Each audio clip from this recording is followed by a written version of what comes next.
So yes, for the last few weeks, we've been in different ways really exploring this question of motivation, which is about where do we want our lives to go, essentially. And of course, it applies um, also on a micro level, the motivation between any individual action. But in addition to that, then we have like a general motivation in our lives. So that's very important in that if we don't think about it, everything may be fine or it may not. In other words, we don't really know that we're going in the direction that we will end up realizing was the direction we really wanted to go, in our life. We can just drift, like we can be rudderless. Or we can set a very sort of firm direction in our life and then subsequently discover that it wasn't really, we didn't reflect deeply enough on it. We didn't spend enough time just checking out whether that was the direction that ideally we would want to go. So that's why I've spent so much time exploring this. And now I'm kind of taking it that we've maybe done initially enough. It will come up again in different forms as we go through the course, because it's one of those things as a traditional Buddhist expression, it's important at the beginning and in the middle and at the end, all the way through our journey, our spiritual journey, if you like. And I'm careful about using that word spiritual, by the way, because it can, first of all, people understand it in different ways. But one thing about that word is it can kind of give a preconceived idea that cuts off certain possibilities. As being, what's if we think what's important is to be spiritual, then we might think, maybe it's not important to be a musician. But I think music can be absolutely as spiritual as anything else. Even sport can be a spiritual thing if it's done in the right spirit, with the right motivation fundamentally, but also in a particular way.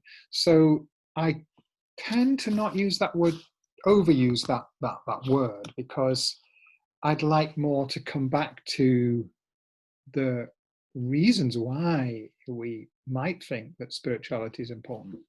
That again might be something that we perhaps haven't come back to and examined and asked ourselves about, what does it really mean to me? So I rather like to frame it in terms of what is really important from each your own individual point of view. Okay, so there are many kind of views about what is important that are put forward in different philosophies and religions, including Buddhism. Different forms of Buddhism may kind of express it in different ways. And those are all very good. Most of them. However, it is very important, I feel, to come back to this examination, this exploration of whatever ideas we may have taken on or we may be thinking about taking on, to check them out against our own perception, our own understanding. That is the touchstone at the end of the day. And that, by the way, was very clearly said by the Buddha. So hopefully these last few weeks, or those of you who are newer, the last week or so, or even maybe the last, maybe now starting, to reflect more deeply on what is the underlying direction that will serve me best for my life. And as I said, in order to get there, then, to navigate ourselves through because it's never straightforward, is it, in life? We make a plan and then everything goes to plan. Well, no, that doesn't usually happen, does it? So in order to steer around the obstacles and get to where we want to go, we need that compass. We need we need some things that can help us to navigate this journey.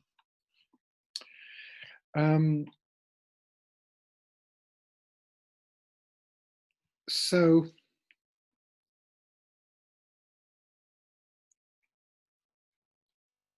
there's different things that I mentioned in the meditation.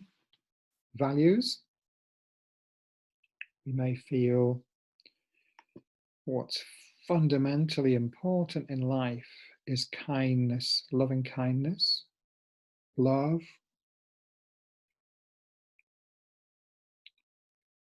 So those are, well, I mean, the truth is those are values. I suppose they're also qualities, personal qualities, okay, principles, considering others, honesty. We may have, truth. For some people, that's their compass. I have to stay true to myself. I have to follow my inner truth. What does that mean?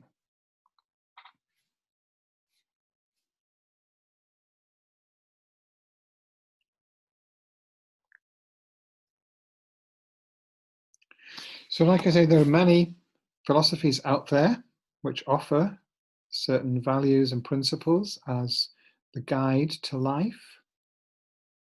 And, none of them actually have this seal of approval on them that this is the right one. There are some that try to claim that.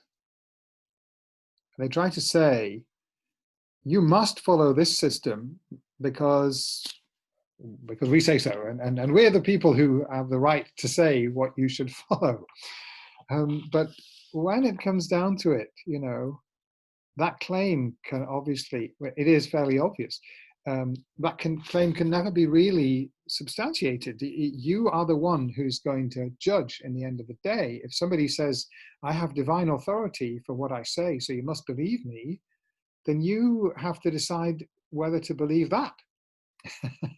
And they can't say you have to believe that because of my divine authority, because it's a circular argument. So, you are the judge, ultimately. And this is a bit scary because we can make mistakes. We can be fooled, it often happens. But for one reason or another, we conclude that we should follow a certain guide or a certain, I didn't speak about guides, but I will speak about guides, or a certain philosophy, or go in a certain direction because something or someone or some idea has made a very powerful impression on our mind. And we then conclude that's the be all and end all, but that can be a mistake. So we have to continually,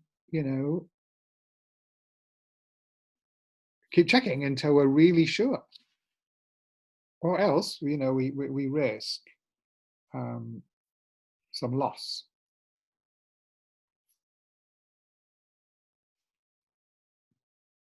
I'm going to just give one example, which is not just any old example.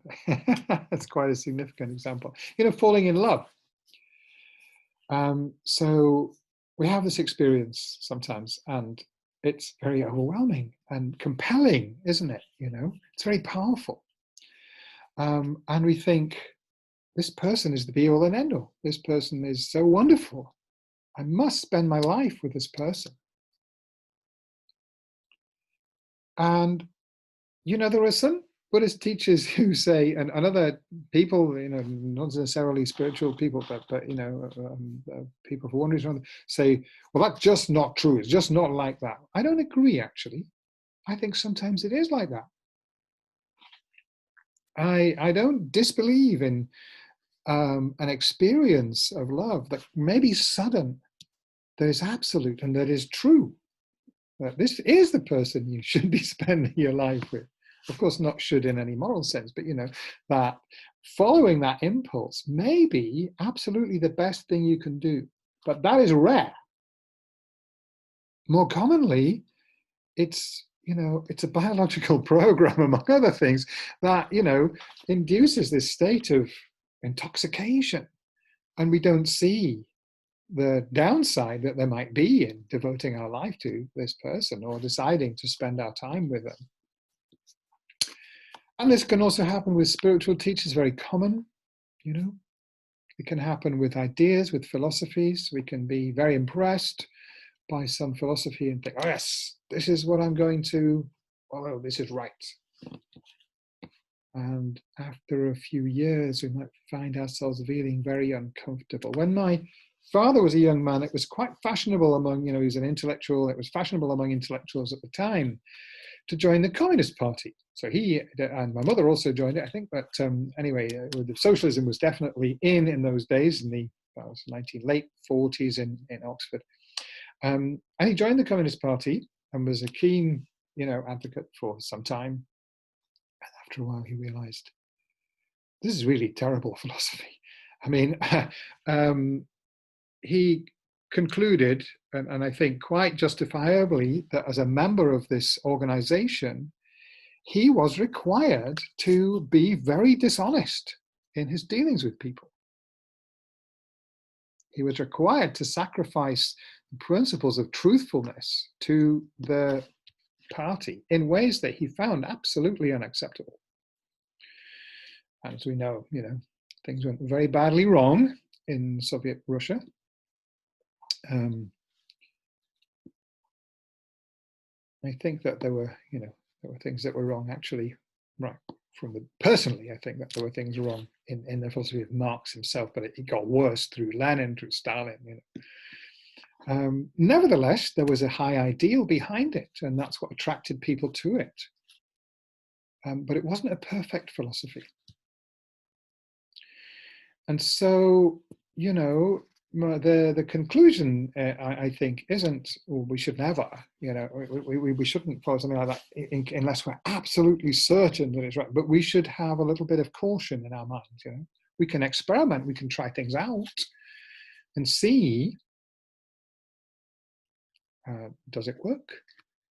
But we have to keep our mind open to the possibility that, we're not seeing all the implications. We're not really, we haven't got grounds for complete certainty, for placing our complete trust in something until we do know that, and it's quite sort of complicated, really, in a way, because there is such a thing as finding that certainty where we feel confident, we feel we really have got solid grounds for trusting something like that. I mean, you mentioned philosophy, it could be religion, or it could be, it need not be anything like that. It's a system of ideas that somebody's put forward.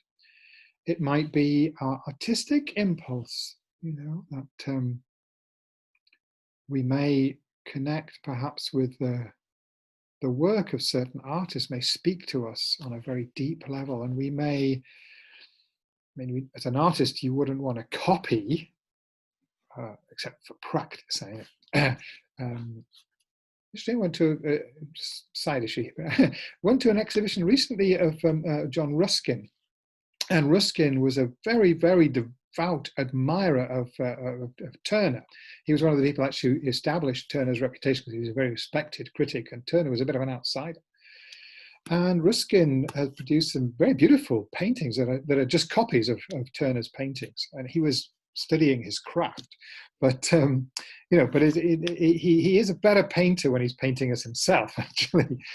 But nevertheless, we can be inspired by somebody like that.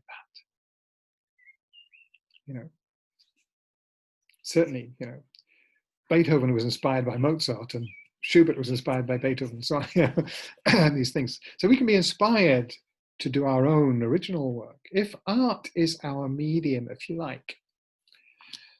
And the same way, in our personal life, may not be anything so sort of grandiose as some great philosopher or great musician that we're following. It may be just somebody that we know who's an outstanding example of kindness and consideration and other kind of values like this. So these people and ideas and works of art, can all be part of our spiritual compass. And we may not need one central idea or central person or a religion or something like that, but we might find that useful as a kind of framework to organize everything in, But at the end of the day, we have to make our own spiritual compass. So even if, I don't know how many of you are committed Buddhists on this call, maybe you all are, or maybe some of you aren't, it's not important to me. But even if you are a very committed Buddhist, the problem is still there. Because how do you interpret Buddhism? Many interpretations of Buddhist teachings, many different schools of Buddhist philosophy and Buddhist practice. Which one do you want to follow, or do you want to follow your own path? Just, I'm not a Theravada or a Mahayana or a whatever, I just follow the teachings of the Buddha, that's fine. Which ones? The sutras of the Buddha, there are many, many sutras, teachings which are attributed to the Buddha. It's not altogether clear which ones he actually spoken by him and which ones are later. So whatever path we follow, we cannot avoid, we have to make our own judgments.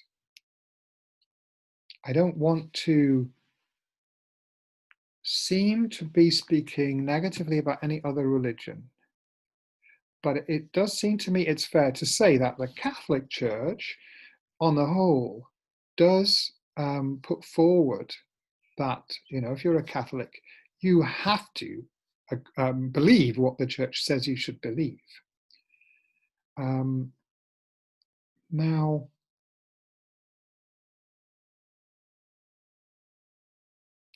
I have to say I would struggle with that because on whose authority am I supposed to accept the authority of the Church? It can only be my own judgment that decides that. Otherwise, I've just been bullied into it. As I say, I'm not meaning to criticize Catholicism. I have extremely high respect for not only many Catholics that I know personally and the great Catholic saints and the great teachers of that religion. So I'm not knocking Catholicism, but I think you understand what I'm talking about, that dogmatism, not only in Catholic faith, but in other faiths, it does exist. And who has the right to tell you that you don't have the right to make your own judgment? Whose authority are they following, and who gave them the authority? So, and I'm speaking here as a Buddhist, obviously. This is a very fundamental principle of Buddhism, that in terms of this compass, this set of principles that we use to guide our life. As I say, we can put it in terms of a set of ideas or an example of a person or other things, that we take as our direction, that we wish to follow, that we feel we can really trust. And ultimately, as I say, I put it to you for your own, you decide for yourself. You kind of have to trust your own judgment, because if you were to trust anything else, it would be your judgment that that was trustworthy. So I can't see any way out of that. Nevertheless, that doesn't mean that we cannot take a guide. We can. We can make a judgment. I'm convinced this person is trustworthy, reliable, knows what they're saying, has understood life on a deep level, and I will not go astray by following that person's guidance, even where it might seem strange. That is valid, perfectly valid. But, you know, we'd better check that person out very carefully first, because we can make mistakes on that.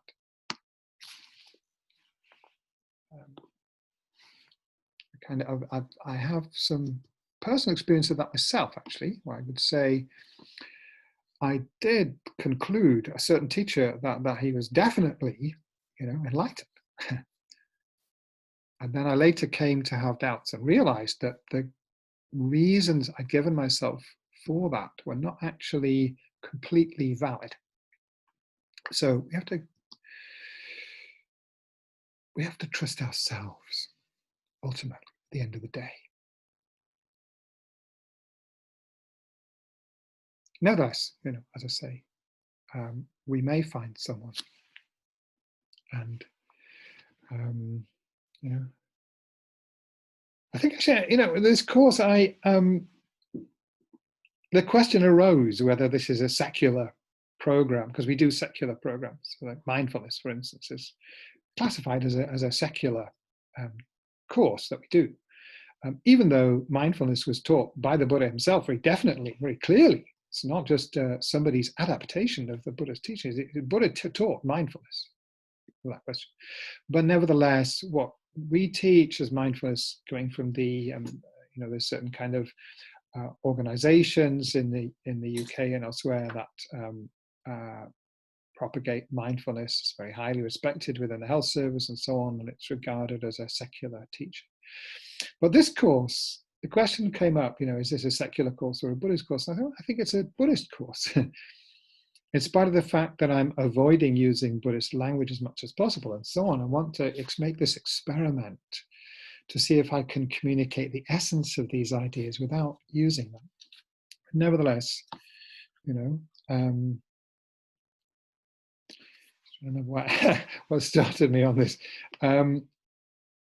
Yeah.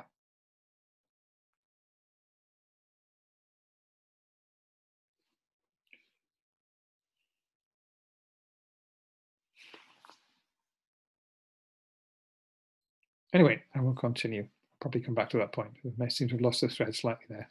Apologies for that. I'm sure it'll come back. Yeah. So it's an ongoing piece of work, actually.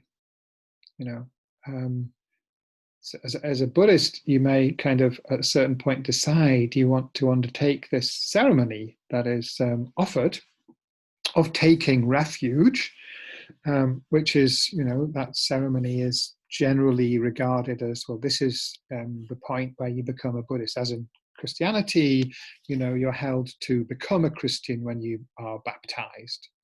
And there's questions about infant baptism and so on, but obviously, you know, as an adult, if you seek baptism and you become baptized, then at that point you become a Christian. Similarly, usually thought, you know, you become a Buddhist when you take refuge. Not quite so clear cut in Buddhism, actually, whether you have to, you don't have to go through a ceremony to take refuge, whereas with baptism, that is the case. Anyway, even though you've been through that ceremony, or you've, you know, just simply decided on your own, yes, I am committing myself to the Buddhist path,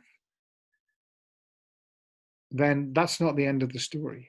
Because, as I've said, we need to continue to question and explore what that means, and to deepen our understanding so that we can fall prey to a misunderstanding about it, what Buddhism says and what it requires of us and so on.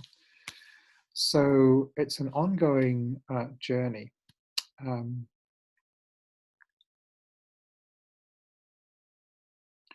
But ultimately, this is about finding a path in life, a direction in life that we feel solid trust in. That is a very precious, valuable thing to have in one's life. And it will take you, I'm going to say this, wherever you want to go. Of course, when I say that, we can sometimes want things that are in conflict with our, most deeply held values and principles. So there are different kinds of wants, aren't there? There are shallow and deep wants, if you like. So we may want something and realize that's not a good idea.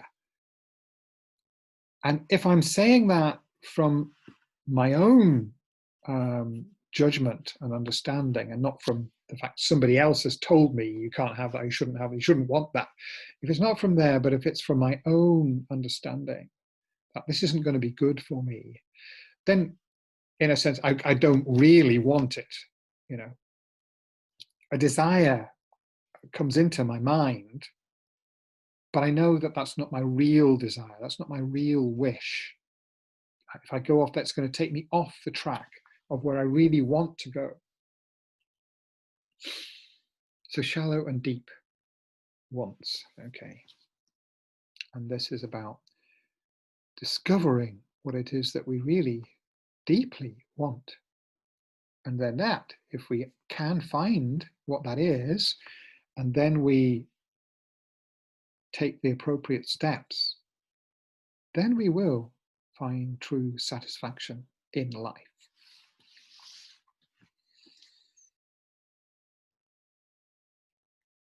So, yeah, but the first thing is to find out what it is that we really want. And of course that can develop, it can grow, it can get bigger, or it can change, as our understanding changes. It doesn't need to be something fixed. But if we have that, if we haven't been completely fooled, we're kind of heading in the right direction, and this is the way we're going, then as we go in that direction, the direction itself may become deeper and richer and bigger.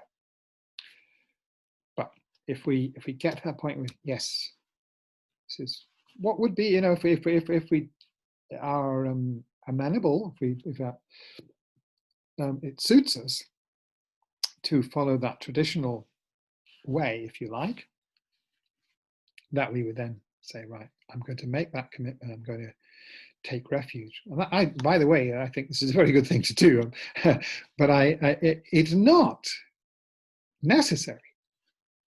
And I think the Buddha would have agreed with that.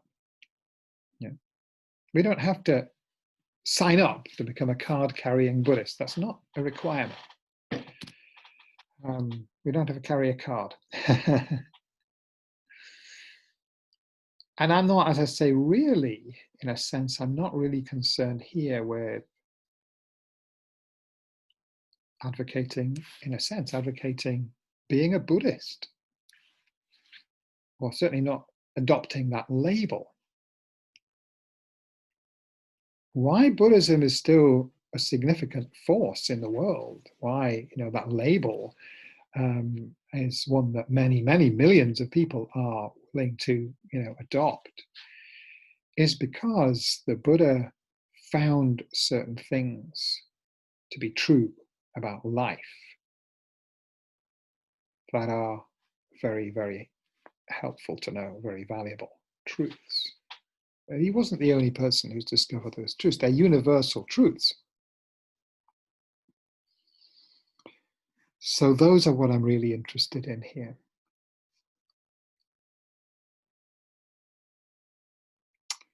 And as we go through the following weeks, I'm going to explore, some of those more specifically.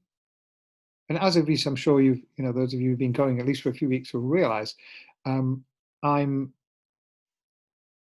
the way that I'm trying to do this is rather than telling you what those are, to kind of lead you through an exploration to find them. Sometimes I may have to depart from that principle, be a bit more upfront. So this is what I think. But that's my intention, and I think, because they only really